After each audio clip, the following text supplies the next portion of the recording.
Let's get this party started. Let's get this party started. Let's get this party started. It's the Bible.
At least I didn't say too much.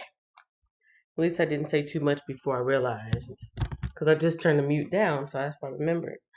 All I said was happy Tuesday, good morning, happy Tuesday. It's Tuesday, everybody. Happy Tuesday. Yes. Yes, I remember it. Thank you. Thank you, Robin. I see you at the very bottom. Let me scroll back at the top and say hello to everybody. I said, Happy Tuesday. I was just looking at my phone and it says Happy Giving. No, it says Giving Tuesday now. I'm like, Giving Tuesday?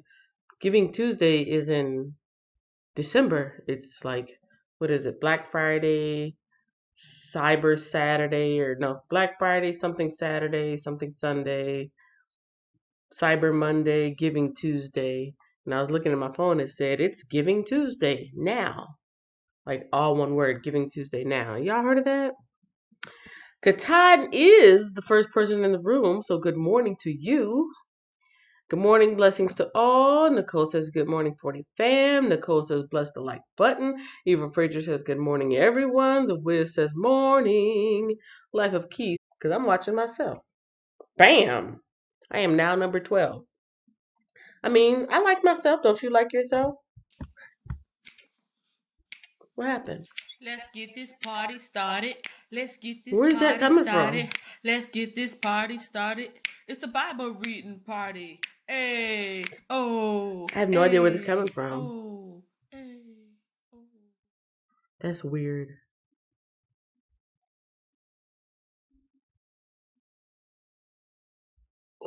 What just happened? What just happened? Did y'all hear that? My theme song just played and I don't know where it played from.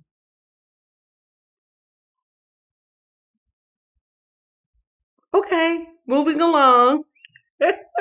Stranger things have happened, but okay, I'm listening to my phone like, okay, I know my phone is on. I like myself and all of a sudden the party got started. Woo, let me get back to the roll call. Bless the like button. Good morning. Good morning. I hit the like button. I wish everyone a blessed day. Blessed to be alive to see another day. God is good all the time. And then the Nightbot doing its little job saying, Hey everybody, after the live chat, go check out what's new at My 40 Fan Facebook fan page. that's what the Nightbot said. And he said it just like that. Let's get the party started. That's what I'm talking about, girl. We got the hand sanitizer. Hold on. Yeah, I do have it. My nose is okay today. Like, I think it's gonna be really warm today. When I woke up, I actually had to turn on the air a little bit. Yeah, I looked at my phone, checked the weather. It's already 73 degrees in Fort Worth, and so that dry temperature in here kind of dried out my sinuses. So I might be able to get through this without being all stuffy. But just in case, I have my box of tissues to the left. I got my hand sanitizer. My daughter used to call it sanitizer all the time. Mom, I need the sanitizer. Anyways, I got my sanitizer to the right. I got my camera to the front. I got my people saying, come on, choo choo, choo, you got this. Everyone stay safe, no volume. Yeah, I know, I didn't have the volume on. What is your favorite part of the chat so far? My favorite part of the chat so far, Nightbot, is the fact that it is Tuesday, May 5th, 2020. That's my favorite part. Thanks for asking. It is now 7:16 a.m. It is May 5th, 2020. And yes, my favorite part is that we are going to read the Bible, Nightbot. Thank you for asking, Nightbot. Do you have any questions? No, Nightbot, I don't have any questions. No, thanks for asking. So let me get to my Bible. I see the Nightbot, but where's my other bot? The one that's level 1, level 2, level 3. Make me feel like I'm at the arcade again, all over again or something. So hey everybody, this is my Bible. This is the New Believers Bible. First steps for new Christians. New Living Translation. Tune in Tuesday. Tune in Tuesday. Tune in Tuesday. I like that. Monday, Monday, Monday, Monday. Tune in Tuesday. We can come and worship God. He is live. He is alive. Yes. You don't have to go to church to worship the Lord. You can worship God anytime you want to. Where are we at? I know I need to update that. I didn't put the right title today. It should be 17, 18, 19, or maybe we're even done today. Let me see.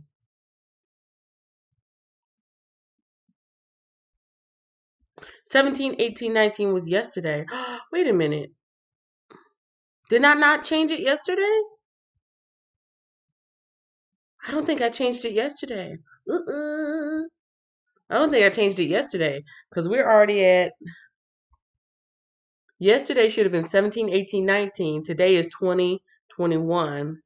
Oops, I didn't change. That means when I get done, I gotta get off of here and I gotta go change that in the description because that means I'm gonna have two days that looks like I read the same thing. I didn't update it. So yeah, today is the 20. Today is Judges 20 through 21. Ooh ooh ooh ooh ooh. The Bible party reading police gonna come get me.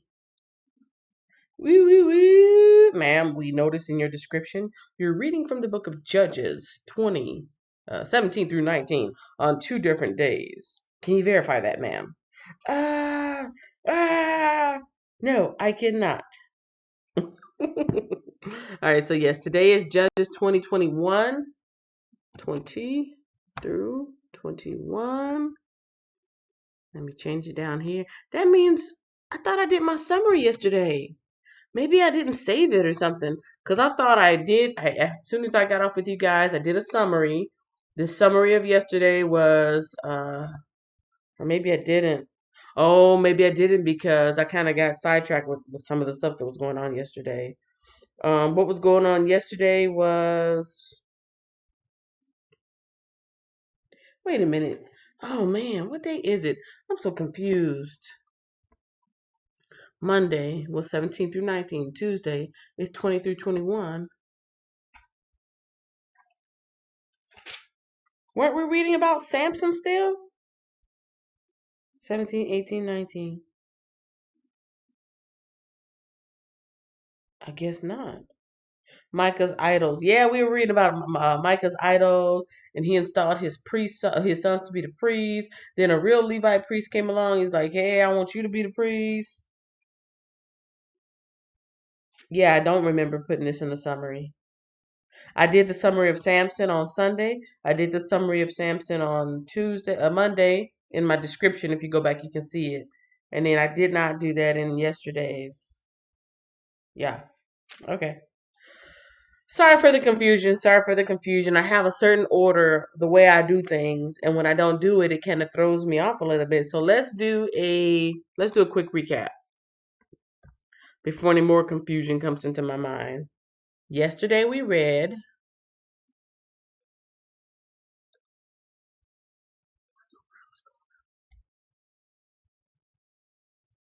Okay, there we go. Yesterday we read 17, 18, and 19, and this is the recap of what happened yesterday. Micah, little old Micah. Micah stole some money from his mama. He gave it back because she set out a curse. Ooh, I cursed the person that took my money. And from that money, he said, Mama, it was me. I give it back to you. She took a portion of those silver coins, took it to the smith, silversmith, And the silversmith made images and idols. Now, this is something that I was doing yesterday. I was doing a little bit of research because I'm thinking to myself, okay, this is part of the Israelites. Is this idol for idol worship for a god that they have found, in the land that they are living in, getting some of the culture and some of the religion from the surrounding culture, or is it something else? And from what I came up with, I should have left that page up. From what I came up with, from time to time, the Israelites did make what is known as icons and idols, not to be apart from God, but they made icons and idols, kind of like they made a little shrine in their house, or they made a little mini altar, not altar because they weren't making sacrifices, but they made like a little shrine in their house. Like some people would put a crucifix up on their wall, or they would put like little votive candles on their wall, or they would have a picture of, as far as we know, Jesus or the Mother Mary, something like that. Because I was reading that, and afterwards, when I got off here with you guys, I'm like, why are they telling us about this? Like, Are they telling us that he was being disobedient? Was this just a cultural thing? So yes, that's what was happening in chapter 17. Micah stole money from his mother. She blessed him when he admitted, "Mom, it was me." She took that silver, melted a portion of it down. This is in verse 4, 17 and 4. They set up a shrine for the idol and made a sacred ephod for some of the household idols. Then he installed one of his sons as his personal priest. So when I read this yesterday, I'm thinking to myself in the back of my head, yep, here we go, down that downward spiral again. But sometimes you do have to do a little bit of research to understand. I still don't understand the complete story, but that's what happened yesterday.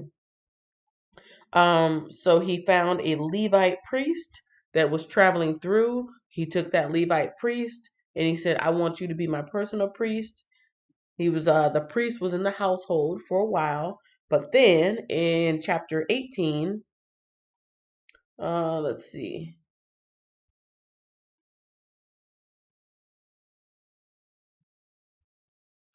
In chapter 18, it says the idolatry in the tribe of Dan. These warriors came through, they went to Micah's house, they took all of his stuff out, including the priest. The priest followed this big tribe. The tribe was like, "Why do you want to be a priest to one household when you can be a priest to all of us?" Let's see. They saw a piece of land. Where was that at? Zorah and Eshtaol. And they found this piece of land. It seems like, okay, there's no, what do you call it? It's not fortified. The people are docile. We can take them over very easily. And then 600 men of the tribe of Dan, armed with weapons of war, set out and took over that land. Micah chased them down, like, "Hey, why do you got my stuff and my priest?" And let's see. That's in verse 24. "What do you mean? What's the matter? You've taken away all the gods I've made, and the priest. I have nothing left." The men of Dan said, "Watch what you say. There are some short-tempered men around here who might get angry and kill you." So that, see, now as I'm reading that does seem like idol worship. Micah has chased down these men who took all this stuff out of his house, his little shrine, took his priest, and I'm reading in verse 22. I'm going back to verse 22. No, I'm going to go back to verse 20. The young priest was quite happy to go with them, so he took along the sacred ephod, that thing there. They turned and started on their way, placing their children, livestock, and possessions in front. When the people from the tribe of Dan were quite a distance from Micah's house, the people who lived near Micah came chasing after them. They were shouting as they caught up with them. The men of Dan turned around and said to Micah, "What's the matter? Why have you called these men together and chased after us like this?" "What do you mean, what's the matter?" Micah replied, "You've taken away all the gods." That's plural. "You've taken away all the gods I have made, and my priest, and I have nothing left." The men of Dan said, "Watch what you say. These are short-tempered men. There are some who might get angry and kill you and your family." So the men of Dan continued on their way, and when Micah saw there were too many for them to attack, he turned around and went home. Then with Micah's idols and his priests, the men of Dan came to the town of Laish, whose people were peaceful and secure. They attacked with swords and burned down the town to the ground. There was no one to rescue the people, for they lived a great distance from Sidon. So, yes, from what I understood from yesterday, gods. I was trying to figure out, okay, are they trying to make an image of God? Are they trying to mimic the people around them? Are these additional gods? And yes, it says idols in one verse, and it says gods, lowercase gods, in another one. So that should bring us up to chapter 19, the Levite and his concubine.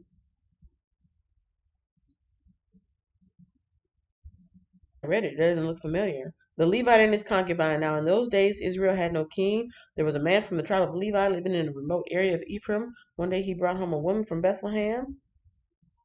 You guys, yesterday was thrown off for me. I think I missed something.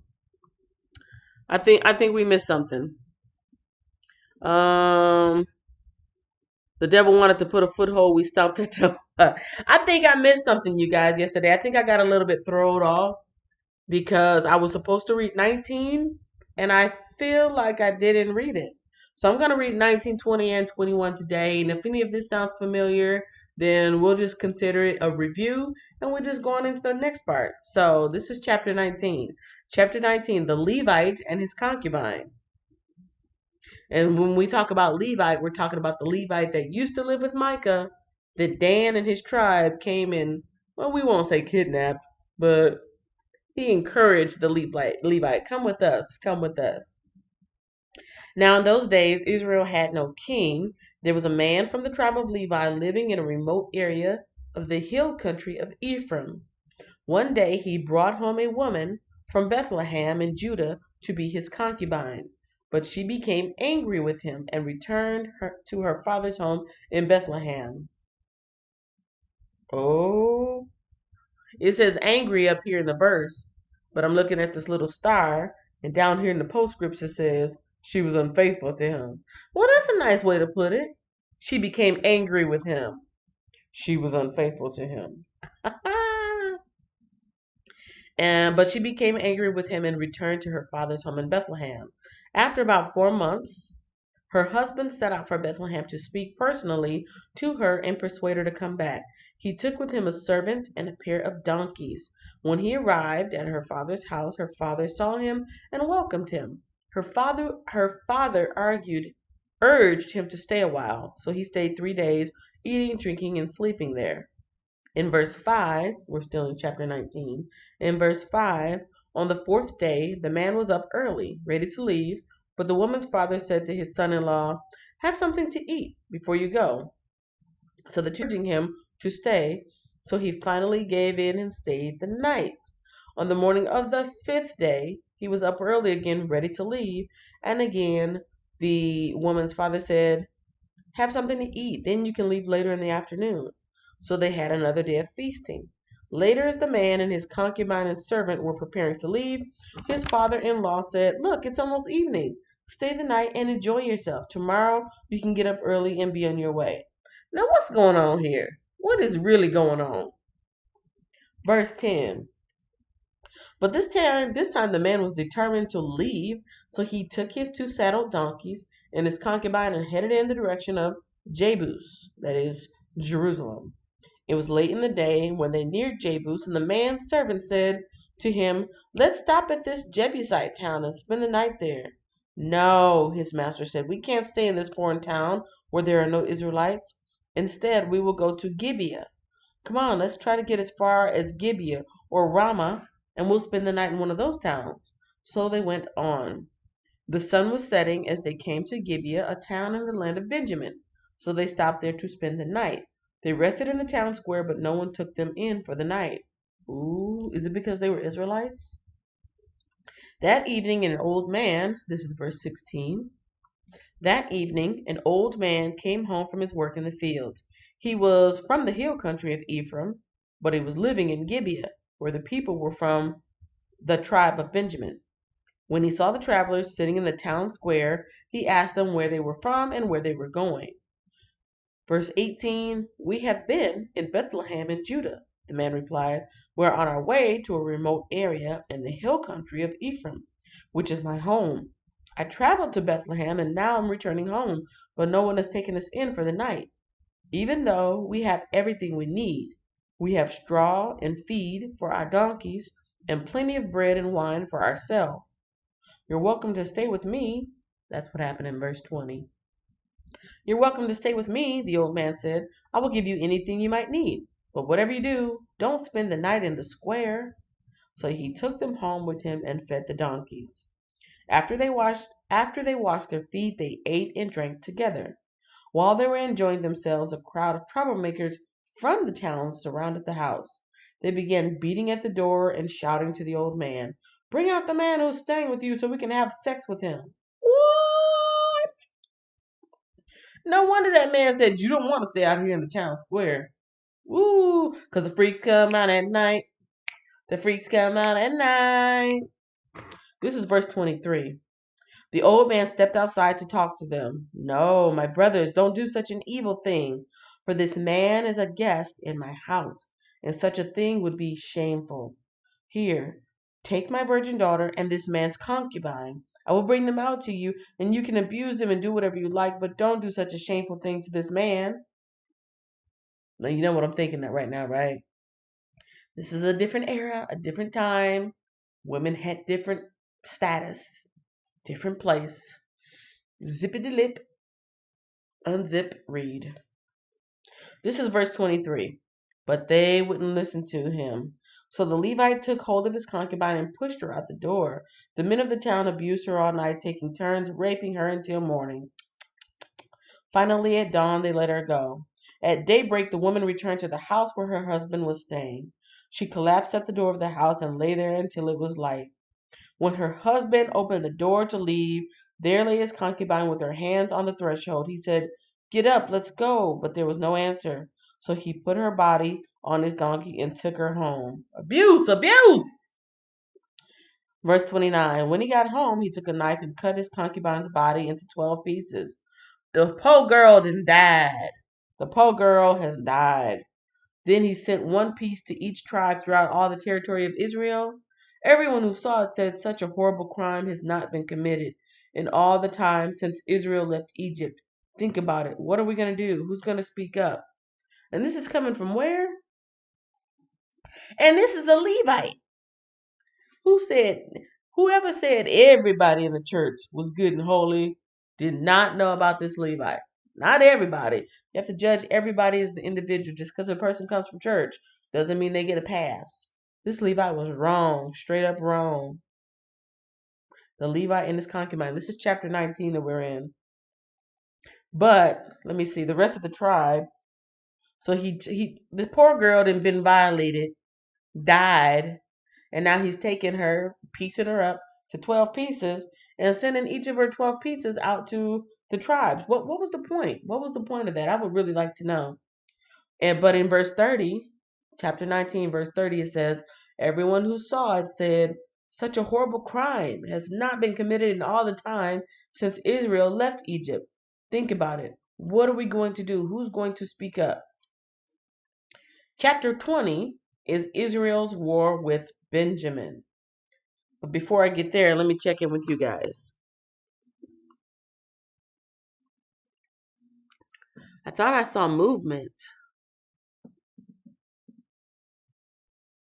because the live chat on here is not moving, but I thought I saw movement. Yeah, it's not moving. Something going on. Something is going on with YouTube Studio, which is where I'm watching you guys. It doesn't move. Sometimes it doesn't move, so I have to check in on my phone.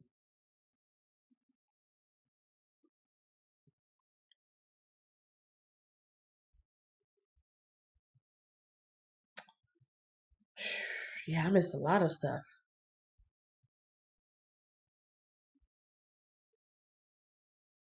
Hold on.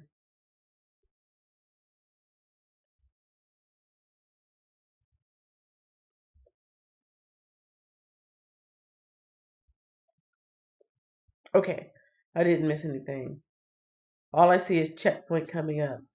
For some reason, I clicked on yesterday so I can watch my chat. I clicked on yesterday and I'm looking at all this stuff coming up. I'm like, nobody is saying that. But I have on a different head covering. That's how I knew it was different. All right, so checking in with you guys to make sure. Checkpoint coming up, says Nicole. Let's see. Oh, yeah, because we're talking about Israel's war with Benjamin. So, let me do a quick screen share. I didn't do my screen share. This is what we are reading this week. Judges 20 through 21. I don't know how I did that yesterday. I only read 2 chapters, 17 and 18. Yeah, I think because I got distracted. Judges 20 through 21, but of course we're reading a little bit of 19. The checkpoint, as Miss Nicole says, will be war with Benjamin's tribe. That's over here on the right side of this orange box. 2 Moabite widows, a helpful relative. 4 will be tomorrow, and finishing up Judges today. And in case you're curious, this is what the cover looks like for anybody who hasn't seen it already and may be interested in getting it. It is a woman's guide to reading the Bible in a year, a life-changing journey into the heart of God by Diane Storts. The link to the study guide, the link to the Bible I'm reading, the link to the dictionary, all of that is in the description. All right. And I'm back. Chapter 20, Israel's war with Benjamin. Then all the Israelites were united as one man, from Dan in the north to Beersheba in the south, including those from across the Jordan in the land of Gilead. The entire community assembled in the presence of the Lord in Mizpah. The leaders of all the people in all the tribes of Israel, 400,000 warriors, armed with swords, took their positions in the assembly of the people of God. Word soon reached the land of Benjamin that the other tribes had gone up to Mizpah. The Israelites then asked how this terrible crime had happened. Verse 4, the Levite, the husband of the woman who had been murdered, said, "My concubine and I came to spend the night in Gibeah, a town that belongs to the people of Benjamin. That night, some of the leading citizens of Gibeah surrounded the house, planning to kill me, and they raped my concubine until she was dead. So I cut her body into 12 pieces and sent the pieces throughout the territory assigned to Israel. For these men have committed a terrible and shameful crime. Now then, all of you, the entire community of Israel, must decide here and now what should be done about this." That doesn't make sense to me. They commit the crime, so you commit an even worse crime? That doesn't make sense to me. Verse 8, and all the people rose to their feet in unison and declared, "None of us will return home. No, not even one of us. Instead, this is what we will do to Gibeah. We will draw lots to decide who will attack it. 1/10 of the men from each tribe will be chosen to supply the warriors with food, and the rest of us will take revenge on Gibeah of Benjamin for this shameful thing they have done in Israel." So all the Israelites were completely united, and they gathered together to attack the town. The Israelites sent messengers to the tribe of Benjamin, saying, "What a terrible thing has been done among you. Give up those evil men, those troublemakers from Gibeah, so we can execute them and purge Israel of this evil." But the people of Benjamin would not listen. Instead, they came from their towns and gathered at Gibeah to fight the Israelites. In all, 26,000 of their warriors, armed with swords, arrived in Gibeah to join the 700 elite troops who lived there. Among Benjamin's elite troops, 700 were left-handed, and each of them could sling a rock and hit a target within a hair's breadth without missing. Israel had 400,000 experienced soldiers armed with swords, not counting Benjamin's warriors. Before the battle, the Israelites went to Bethel and asked God which tribe should go first to attack the people of Benjamin. The Lord answered, "Judah is to go first." So the Israelites left early the next morning and camped near Gibeah. Then they advanced toward Gibeah to attack the men of Benjamin. When Benjamin's warriors, Benjamin's warriors who were defending the town came out and killed 22,000 Israelites on the battlefield that day. I'm going to read this section over as soon as I blow my nose, because it's something that obviously I have to do every morning. I can hear it. I don't know if you can hear it, but I can't even say the word Benjamin without some extra.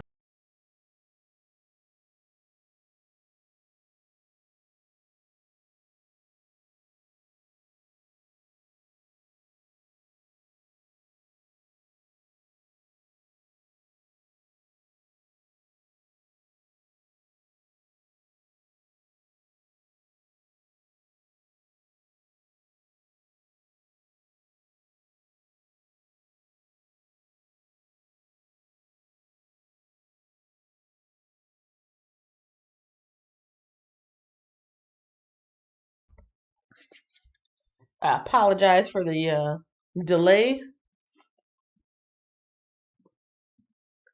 All right. I could not even say the word Benjamin because my nose was so congested.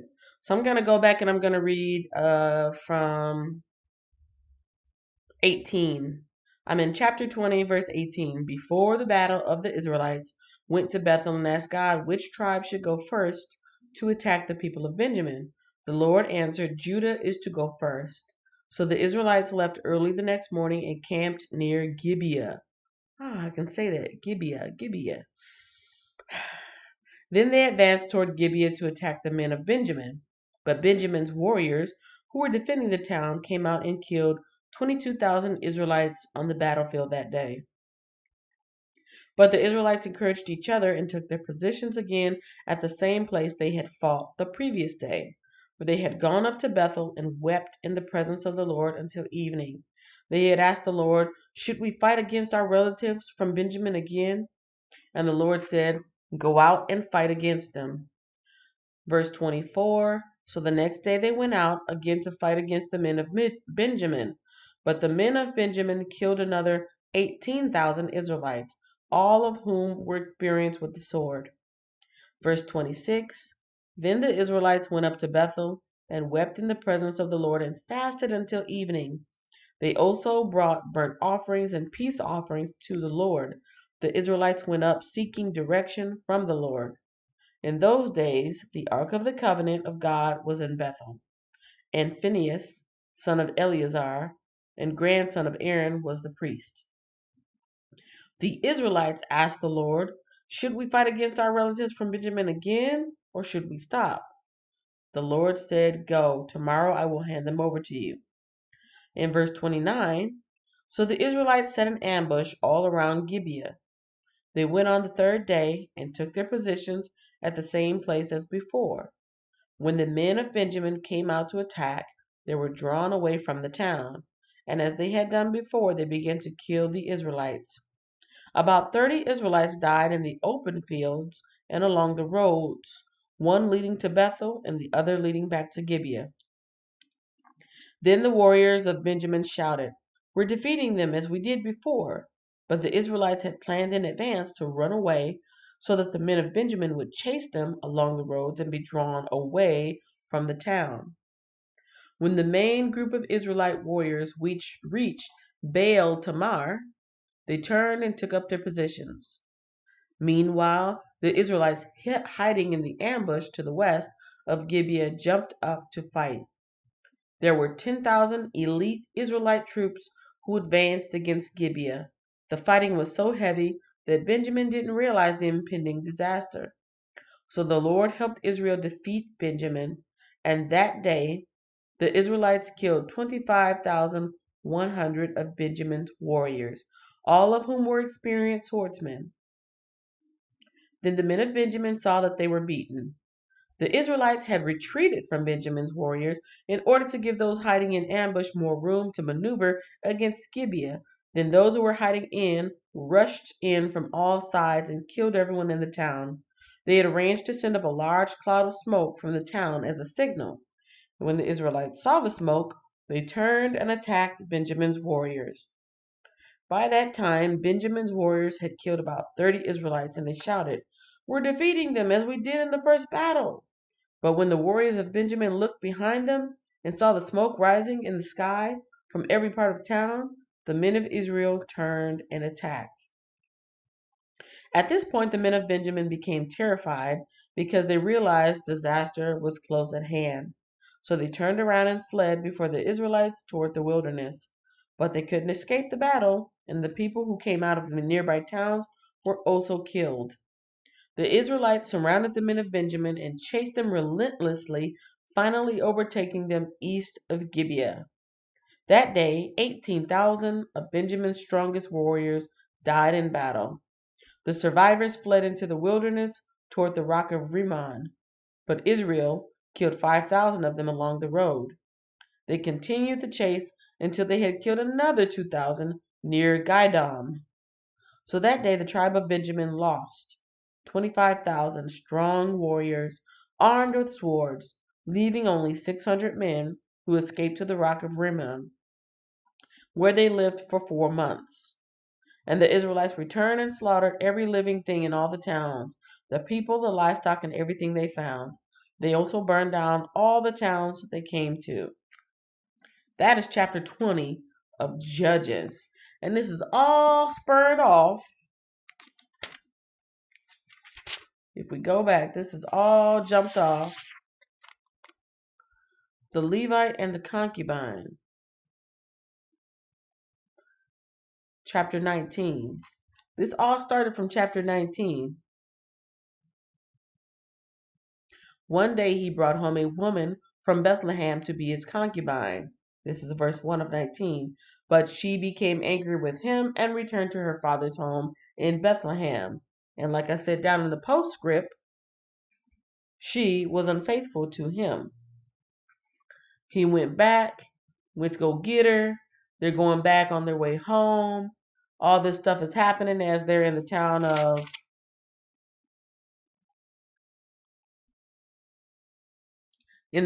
Gibeah. They're in the town of Gibeah on their way home. And these freaks came out in the middle of the night saying, "Hey, we want to have sex with your guys." He says no and pushes out the concubine, the same one that in the beginning here in chapter 19 was unfaithful. Was that right? I'm not saying that's right, but I'm trying to put the story together, put the pieces together so I can understand the story. He got her as a concubine. She was unfaithful. She left instead of letting the men have sex with the men. He took the concubine and said, "If you want to have sex with this woman." They did violate her to the point of her dying, and he, the Levite priest, still don't get that part, took a knife and cut his concubine's body, this is verse 29, into 12 pieces, one for each of those tribes, to show what the men had done. I still don't understand how he got away with that, but to show what those men of Gibeah had done. And then in chapter 20, Israel's war with Benjamin. I'm going to have to read this part over again on my own time because I'm still not understanding why Israel was at war with itself.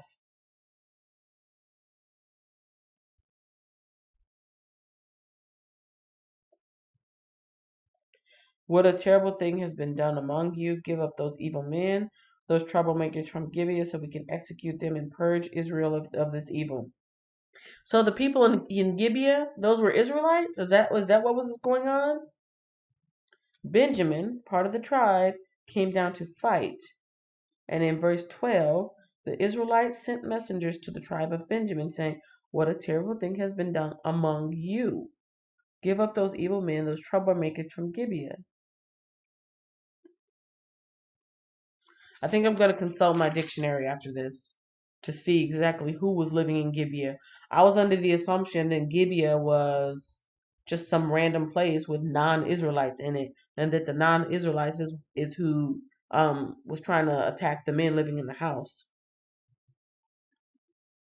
Chapter 21. That was chapter 21. Let's see. Checkpoint, sneezing and that. That was her karma. Well, karma is a Hindu thing, not a Christian thing, but you can definitely say that that was her punishment.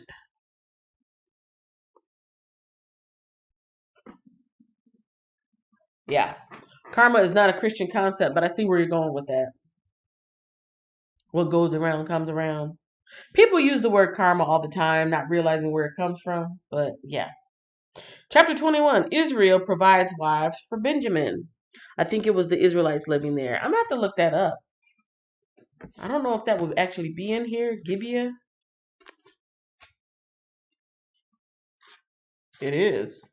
So before I go on to chapter 21, which is the final chapter of today, I am going to read about Gibeah in my handy dandy Nelson's Compact Series Bible Dictionary. Gibeah.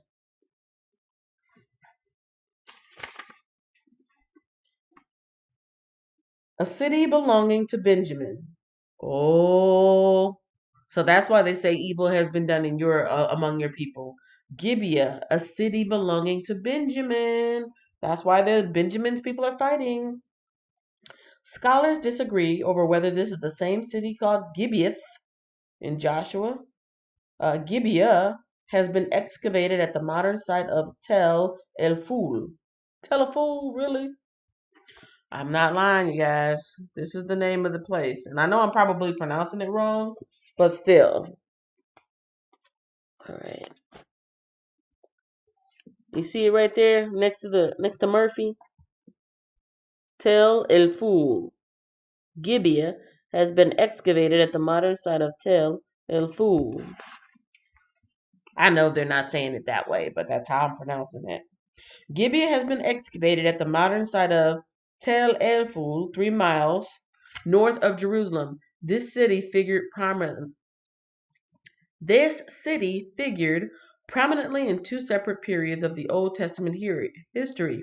It first appeared in Judges 19 through 20 as the site of a crime of lewdness and obscenity, which is what we're reading today. All the children of Israel came together to punish Gibeah for its crimes. After a prolonged and mostly unsuccessful war against the Benjamites, the Israelites completely destroyed Gibeah. That's what happened in Judges 20 and 40. The Tel El Ful excavations have uncovered the remains of a village completely destroyed by fire. Gibeah was apparently rebuilt after the fire and is the birthplace of Saul. It became the capital of his kingdom.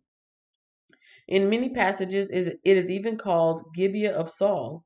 At Tel El Ful, the remains of Saul's fortress built around 1015 BC have been found. The fortress walls, 8 to 10 feet thick, enclosed an area of 170 by 155 feet. The stronghold was made up of 2 stories joined by a stone staircase. So, well, I mean, that did answer my question. Gibeah was part of Benjamin's land. And if that's your land, you should be in charge of what's going on and knowing what type of acts are going on in your land. That's why they had to go to war. Chapter 21. I just looked it up. This is Nicole saying, I just looked it up. I didn't know it was from a Vedic religion. The word karma. Yeah. People nowadays use all kinds of words and phrases and figures of speech without really realizing where it comes from because we hear it all the time. It's on TV all the time. It's in songs, and we just repeat what we say without. We repeat what we hear without really knowing what it means. So, yep, that's what that means. Which is not a Christian concept. It's part of a whole different religion, but like I said, everybody uses it, so it's like part of everyday language now. But I'm just saying, for the purpose of the Bible reading, that it was more like punishment for her. Chapter 21, Israel provides wives for Benjamin. The Israelites had vowed at Mizpah, we will never give our daughters in marriage to a man from the tribe of Benjamin. Now the people went to Bethel and sat in the presence of God until evening, weeping loudly and bitterly. O Lord, God of Israel, they cried out, why has this happened in Israel? Now one of our tribes is missing from Israel. Verse 4. Early the next morning, the people built an altar and presented their burnt offerings and peace offerings on it. Then they said, Who among the tribes of Israel did not join us at Mizpah when we held our assembly in the presence of the Lord? At that time, they had taken a solemn oath in the Lord's presence, vowing that anyone who refused to come would be put to death. Verse 6, the Israelites felt sorry for their brother Benjamin and said, "Today one of the tribes of Israel has been cut off. How can we find wives for the few who remain, since we have sworn by the Lord not to give them our daughters in marriage?" Verse 8, so they asked, "Who among the tribes of Israel did not join us at Mizpah when we assembled in the presence of the Lord?" And they discovered that no one from Jabesh Gilead had attended the assembly, for they had counted all the people. No one from Jabesh Gilead was present. Verse 10, so the assembly sent 12,000 of their best warriors to Jabesh Gilead with orders to kill everyone there, including women and children. "This is what you are to do," they said. "Completely destroy all the males and every woman who is not a virgin." Among the residents of Jabesh Gilead, they found 400 young virgins who had never slept with a man, and they brought them to the camp at Shiloh in the land of Canaan. The Israelite assembly sent a peace delegation to the remaining people of Benjamin who were living at the rock of Rimmon. Then the men of Benjamin returned to their homes, and the 400 women of Jabesh Gilead who had been spared were given to them as wives. But there were not enough women for all of them. The people felt sorry for Benjamin because the Lord had made this gap among the tribes of Israel. So the elders of the assembly asked, "How can we find wives for the few who remain, since the women of the tribe of Benjamin are dead? There, there must be heirs for the survivors, so that an entire tribe of Israel is not wiped out. But we cannot give them our daughters in marriage because we have sworn with a solemn oath that anyone who does this will fall under God's curse." When they thought of the annual festival of the Lord held in Shiloh, south of Lebona, and north of Bethel, along the east side of the road. Let me go back. This is verse 19. Then they thought of the annual festival of the Lord held in Shiloh, south of Lebona and north of Bethel, along the east side of the road that goes from Bethel to Shechem. They told the men of Benjamin who still needed wives, "Go and hide in the vineyards," or the vineyards. "When you see the young women of Shiloh come out for their dances, rush out from the vineyards, and each of you take one of them home to the land of Benjamin to be your wife. And when their fathers and brothers come to us and protest, we will tell them, 'Please be sympathetic. Let them have your daughters, for we didn't find wives for all of them when we destroyed Jabesh Gilead.' And you're not guilty of breaking the vow, since you do not actually give your daughters to them in marriage." So the men of Benjamin did as they were told. Each man caught one of the women as she danced in the celebration and carried her off to be his wife. They returned to their own land, and they rebuilt their towns and lived in them. Then the people of Israel departed by tribes and families, and they returned to their own homes. In those days, Israel had no king. All the people did whatever seemed right in their own eyes. Ah, yeah, because none of this is making sense to me. None of it is. Any of this making sense to you? We got, all kinds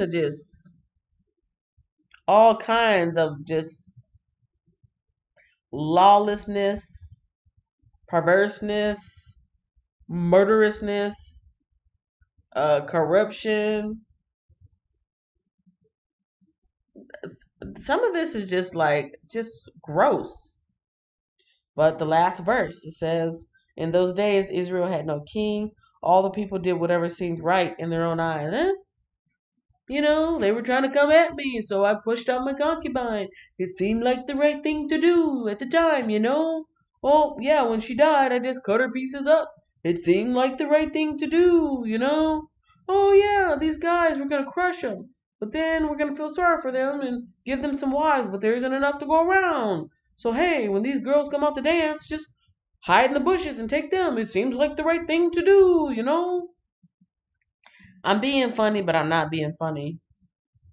Not everybody in the tribe of Israel, in these 12 tribes, were perfect little saints, obviously. Because as it says in verse 25, in those days Israel had no king. All the people did whatever seemed right in their own eyes. Seems like the right thing to do.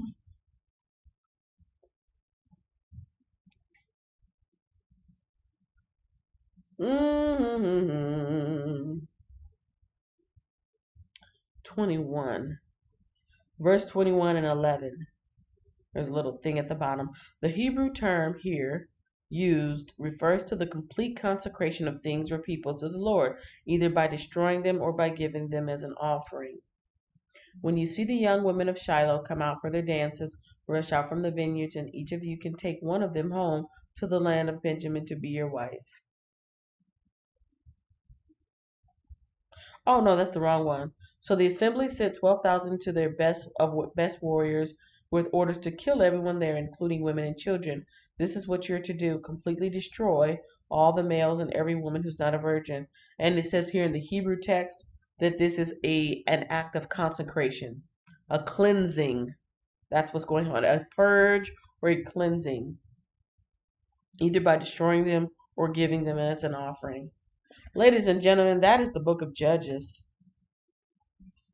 The beginning was a lot more interesting. Not interesting. The beginning for me was a lot more easier to understand. This final portion here, with the idol making and the warring amongst yourselves, and the Levite priest and the concubine. To be honest, I don't understand a lot of that stuff. But I didn't say I was gonna come on here and be perfect. A.M. Central Standard Time. And if anybody understands something that I don't, please make your case.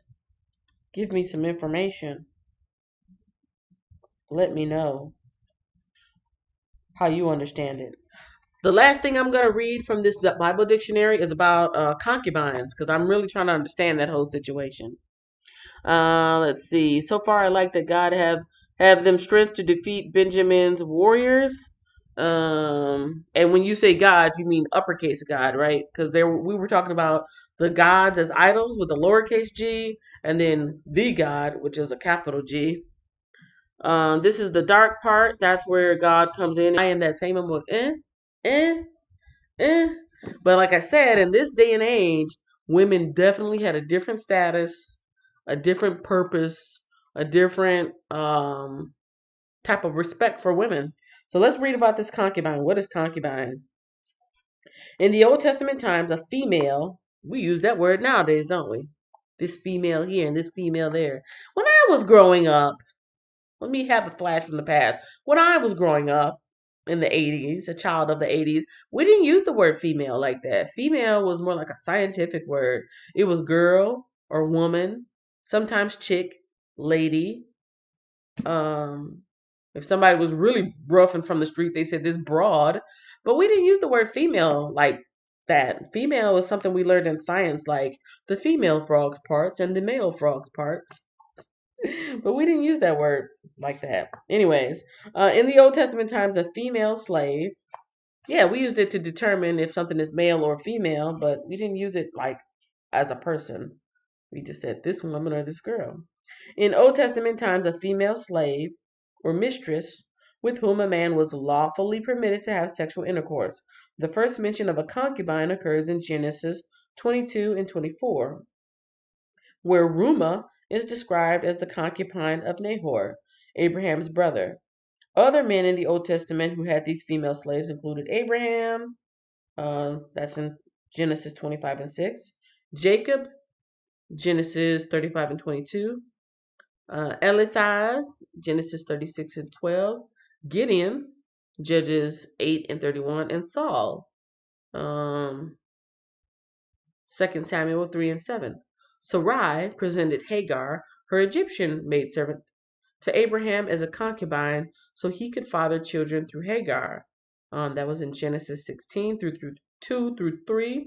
This apparently was a common practice during the patriarchal period in Israel's history. The ancient Hebrews placed great value on having many children. If a couple remained childless after several years of marriage, the husband would often father children through a concubine. By the time of the monarchy in Israel, the practice of keeping concubines apparently became a privilege of kings only. King Solomon is especially remembered for his many concubines, and that is going to be read in 1 Kings 11:3. Most of these concubines were foreign women. They led to Solomon's downfall because they brought their pagan religions, which introduced idolatry into the land. And we can read about that in Kings 11:1 through 13 and Nehemiah 13:25 through 27. In the ancient world, concubines were protected by law, so they could not be sold if they were no longer of interest to the man. The law of Moses also recognized the rights of concubines and guarded them from inhumane and callous treatment. Well, somebody didn't tell this Levite that. This Levite should have known. Callous treatment, that's an understatement. But that is the world of concubines here. That is the world of concubines, and you guys can probably do some more research on your own to figure out, like, what does that even mean in the Old Testament times? Before there were kings, the average man had concubines. That's what it looks like. After the live chat, go check out what's new at My 40 Fam. And then Miss Nicole is laughing female, for real. That's a sign of the times. With each generation, words change, language changes, speech changes, and what used to be the definition of something to me is different than to my daughter, is different than my mother. Words changed, meanings change, and I guess that's the way of the world. So, the room is awfully quiet today on this Tuesday morning. It looks like it's an overcast day. It just might be one of those days where it's a little bit subdued, laid back. I don't know how many people are in the room. It looks like there are 12 viewers and 6 likes. So everybody in the room, tap the person next to you and ask them, did you bless the like button? And we'll go around until everybody has been tapped on the shoulder. Because I know if there's 12 people in here, then there should be 12 likes. But in either case, I am still happy to be here, likes or no likes. I'm actually writing about that right now. I'm working on a project talking about some of the things to expect when you become a YouTuber. That probably won't be for a while because it's kind of it's a long little thing, but you can work really, really hard and sometimes you just won't get that acknowledgement, and that's okay too.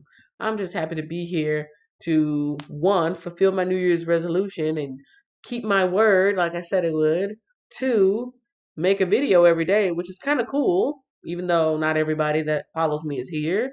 Three, spread the word to those who are interested, which is also pretty cool, especially when new people come in. I'm like, where'd you come from? Oh, I saw you were doing a Bible reading. Oh, that's pretty cool. So those 3 things are happening.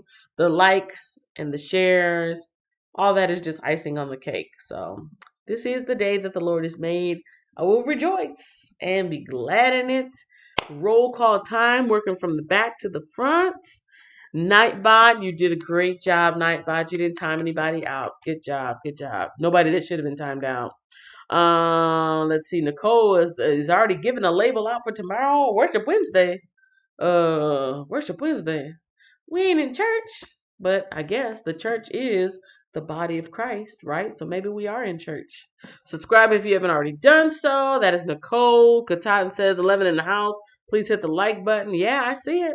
It was 12. It went down to 9. I don't know. You can't control these things, which is another thing I wrote about. So that will be happening. Nicole, shout out to Nicole, shout out to Nicole, shout out to Nicole, shout out to Katatin, shout out to Katatin, shout out to Nicole, shout out to Katatin, shout out to Katatin, shout out to Eva Frazier, shout out Eva Frazier, shout out to Katatin, and shout out Life of Key, shout out to The Wiz, shout out to Eva Frazier, shout out to Nicole, and back to the top, shout out to Katatin Cooking Mama's Homestead, aka Miss Cat, aka Miss Robin. We had a small little group today. That's cool. Sometimes there's a little, sometimes there's a lot. As in life. Everybody, I'm on my way out. The room is subdued. I'm feeling subdued. Maybe I can get out for a little fresh air. The stay at home has starting to wear on me. I wouldn't say that I'm ready to go back to work. I wouldn't say that, but I think I need to change things up because I'm starting to get like my personality, not my personality, my energy level. My energy level is starting to be kind of lethargic, and I don't like that. Let's see. We've got.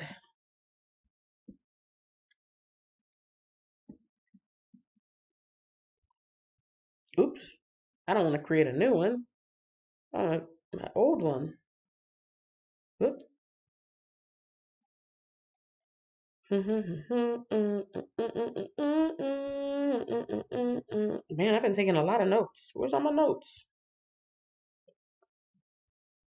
Keiko. Using my list to draw things on. Blessing the Great. Her mom was in the hospital. God's child. Nicole was not feeling well. That was a couple of weeks ago. Hannah was talking about the Houston Police Department. I did pray about that. Somebody said, pray for the healing of everyone. Pray for Miss Eva. That was a couple weeks ago. Janice Hartonoff, Robin's friend. That was also a couple of weeks ago. And let's see. Chest pains for the daughter. Going back. Gotcha. Daughter. Chest pains.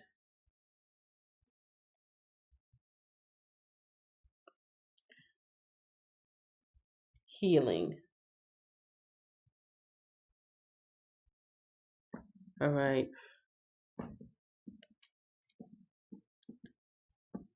Okay, so I got that. I have that on my prayer list now. Got that on my prayer list. Got that on my little notes that I've been keeping on this new phone that I got. So I can do that off camera and in a little bit more private time. Okay, so yes, that was the last thing she said. Please pray for my daughter Christina. She's been having chest pain. We are going back to the doctors today, leaving soon. Lord bless Christina in her time of need. Lay your hands on her and heal her. Bless her to be and stay healthy. Thank you, Nicole, so much. You're welcome. All right, so with that, with the hands already together and warmed up, let's do a little outro prayer.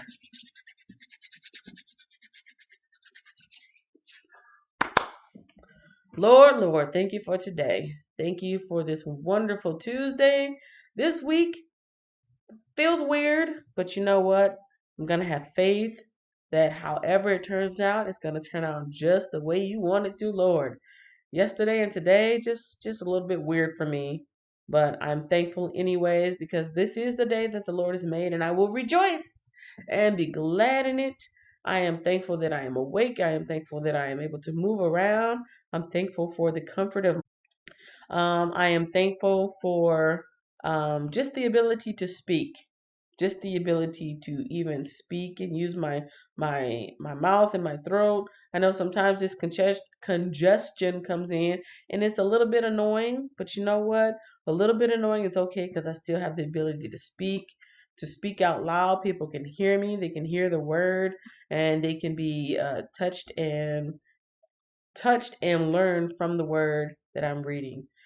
Lord, this is a general prayer for all who are in the chat right now that any healing that anybody needs, any breakthroughs that anybody needs, any comfort that anybody needs, any type of success or goals that people are trying to reach, Lord, I pray that through the Holy Spirit, they are each touched and reach their goals and are filled with the power, healing, and success in their lives as you see fit. Lord, thank you for those listening in to the chat, those who are able to participate, those who listen in later and tune in and to get the word. I am thankful for them and I pray blessings onto them as well. Lord, I pray that as people come in and out of the chat today, tomorrow, whenever they listen to them, that they are encouraged to read the Bible in their own time so they can come to their own understanding and understand who you are and who they are through you and what the Bible is for and what the Bible can do for them. I pray that they learn as much as they can from the Bible so they can be equipped, fully equipped to go to battle with this world that we're living in, because it's not just a battle of viruses and guns and people. It's an actual spiritual battle going on in the world every day in so many different ways that we don't even realize. So Lord, let people stay prayed up, let them stay read up through the Bible, reading of the Bible, and let them stay blessed up through their faith through you. That is my prayer today. Amen. Amen. Amen. Amen. Amen. Yeah. Yep. When you know better, you do better. And in order to know, sometimes you have to seek knowledge. And if you want to seek knowledge, there's no better place to start than reading a book. Any book of your choice. The newspaper, the magazines, read. The more you read, the more knowledge you get, the more information you get, the better you can make a decision for your life. Instead of just taking somebody's word for something, instead of just going and running with the first thing you hear, read. Always be hungry for knowledge so you can make the best decision for your life. That is my wish for you guys. Let's see. We got some more prayer hands. We got Kenya. You was fantastic as always. Enjoy the word. See you tomorrow. Everyone stay safe. Amen. Amen. Amen. Be blessed. Have a great day. Amen. And on that note, yes, I will hit the button so that my theme song can play. Stay blessed, y'all. That is Nicole's word.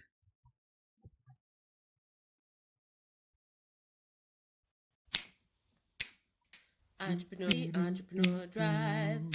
Entrepreneur drive. 40 entrepreneur drive. Entrepreneur drive. 40 entrepreneur drive. Thanks for watching. Share, like, and subscribe. Thanks for watching. See you at the next Bible reading party, 7 a.m. Central Standard Time.